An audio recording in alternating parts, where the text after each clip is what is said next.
And he prayed for her.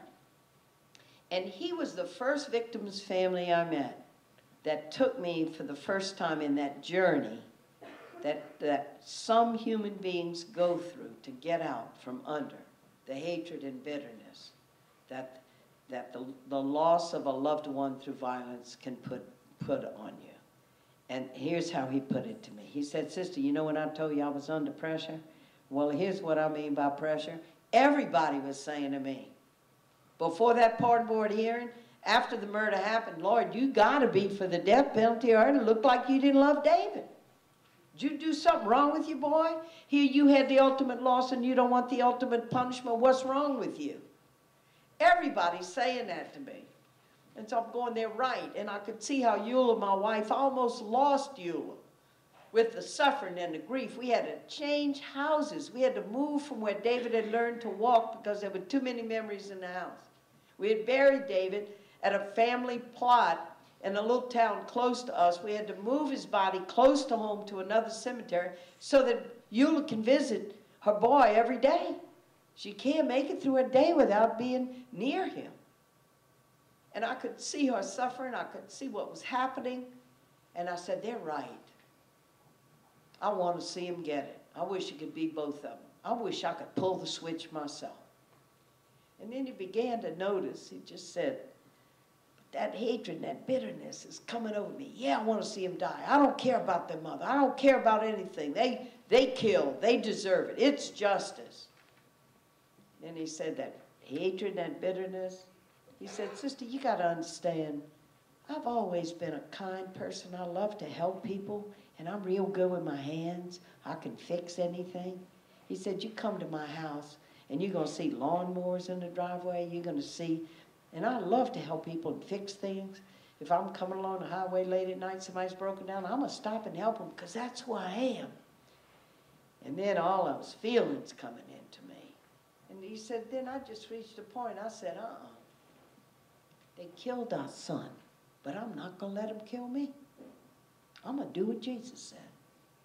And he set his face to go down the road of forgiveness. And it was a path. It wasn't one act. But he set his face in the direction of it because he could see what was happening to him. You got to know this, that when New Jersey did away with the death penalty 4 years ago, maybe 5 now, 62 murder victims' families testified before those legislators, and they were the turning point in the whole thing because they said, "Don't kill for us." And people just said to them, "Are you telling us that the way we're going to honor our child, our dead loved one, is that you are going to imitate it and you're going to kill someone? And we're going to wait, what, 15 years, 10 years? And then you're going to summon us one day to sit on the front row and watch as you kill them? That's not going to heal us." They said it in different ways, but a lot of them said, "We can't even be sure then it'll be this so-called justice you promise us. Meanwhile, we're waiting, and our wound is public, and every time there's a change in the status of the case, the media are going to be at our door saying, 'Hey, he got another hearing. What do you think of that? What are your feelings now?' If he gets a life without parole sentence and we never hear of him again, never hear his name mentioned again, and victims' family after victims' family, and around this country, as we diminish now in the practice of the death penalty, and state after state repeals it, we see that the victims' families' voices are a factor in that. There are a number of other factors too. The fact that now we see that we can make mistakes, no matter how pure we thought we had a system, that the appeals courts would surely catch any mistakes made. And we also are seeing more and more the impact of the millions of dollars that are spent to try to keep this machinery of death in place when there are more crying needs for life that are calling on the state. If you struggle with this issue, you're not alone. Everybody puts themselves in the position, what if somebody killed my loved one? Would I want the death penalty? And the starting point of almost everybody, including the victims' families who later come to a different position, is understandable because you're in trauma, you're in grief, you're in loss, and there's the TV camera in your face. Mr. and Mrs. So-and-so, what would you like to see happen to the one who killed your father or killed your daughter? And they are superhuman people if they don't say, I want to see him die. And the pictures of families coming out of courtrooms when they got the death penalty, and you see them coming out with a victory sign. Yay, we won. He got death. And then they wait. They wait, and they wait. What happens to them? Outrage over the crime, yes. It's ethical to be outraged over the death of innocent people. But we got to look at then what we're doing. And I, through Lloyd LeBlanc, then I began to go to murder victim support groups. I began to see how many of them are saying, as they go around the circle sharing, the terrible stories of what is most people who shoot each other know each other. You know that. I'm sure you must know that about violence in our society.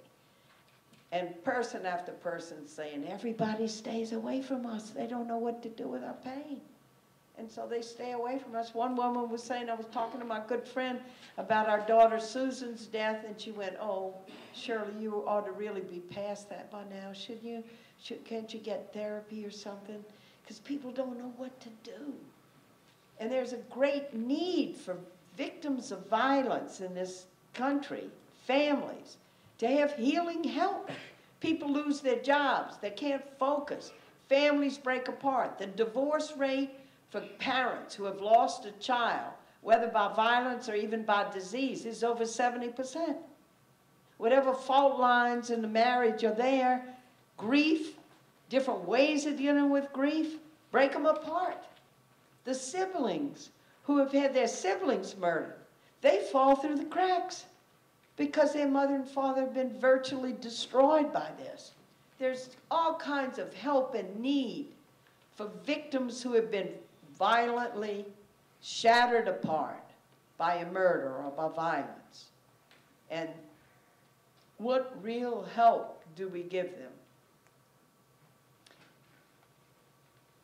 So I'm with the murder victims' families, and so I just did one small act. I didn't change everything, but we started a murder victim support group in New Orleans. And that's when I began to find out about the racism in the application of the death penalty. You can look on death row and say, oh, look, it's 48% Caucasian, 48% African American, then you got some Hispanics in there. Seems equal to me. Until you look at the race of the victim, and it's when white people are killed. You know it's supposed to be the worst of the worst, right? Well, look, let me give you a little scenario, worst of the worst. How about a 14-year-old girl taken in the woods by 3 men and brutally raped and her throat cut and left to bleed to death in the woods? That's pretty bad, isn't it? She's 14 years old, 3 big men. But none of them got the death sentence. And they didn't even, 1 or 2 of them didn't even get a life sentence. Young Virginia Smith was black and they were white. You see, if you ever hear a story or something that follows the little TV saga of a kid kidnapped or whatever, that it's ever a black child, poor child in a Hispanic neighborhood, it's never going to be about them. And when you look at the profile of who actually is on death row, truly some people have done unspeakable crimes. But it's always poor people, always the race of the victim. 90% of people on death row were abused as children. The violence pumped into them, they pump it out on innocent people. How do we start addressing violence in this society? And we got to ask ourselves, because finally, the death penalty is about us and how we're going to respond. Most of the countries of the world, the reason that they put it away, over the 193 nations of the world, over half don't have the death penalty. 40 years ago, it was just a handful. Why the big change? And it's because we have prisons and we have a way to keep ourselves safe as citizens. And don't think for a moment that when life without parole sentences are given, they just really mean you do 10 years, 6 months, and then you're up for parole. Governors aren't giving parole. It's very political, as you well know. And it's also the easiest political symbol in the world to show that you're tough on crime. You run for office. Governor Pataki did that.